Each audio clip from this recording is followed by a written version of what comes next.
It has now been 3 weeks since an Ethiopian passenger plane carrying 157 people crashed shortly after takeoff, killing everyone on board, including 18 Canadians. Among those Canadians were 6 members of one family from Brampton, and today a vigil was held there to honor them. She was probably the most innocent person I've ever met in my entire life.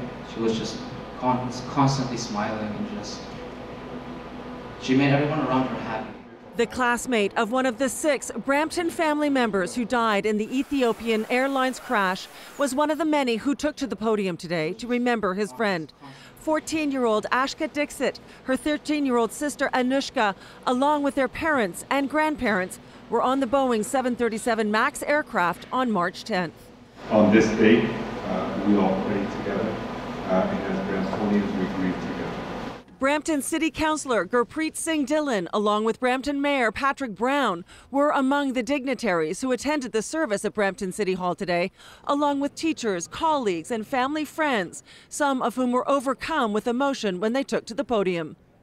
All I want to do is just give my love to the family, everyone who's here, and just let you know what a great person she was, how much we all loved her. Smart, funny, oh man. There is new information coming out today about what happened in the moments leading up to the crash. The plane was just 450 feet off the ground when the aircraft's nose began to pitch down. According to leaked data, one panicked pilot said to another, pitch up, before it crashed 6 minutes into its flight. The automatic anti-stalling system is being blamed, as well as in the Lion Air crash in Indonesia 6 months earlier.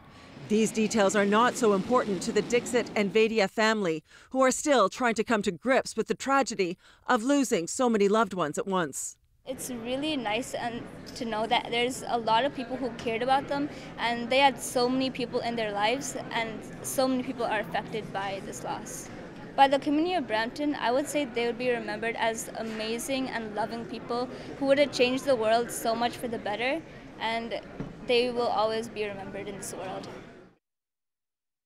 Since the crashes, Boeing has upgraded their software, but they are not saying that a system malfunction was the cause.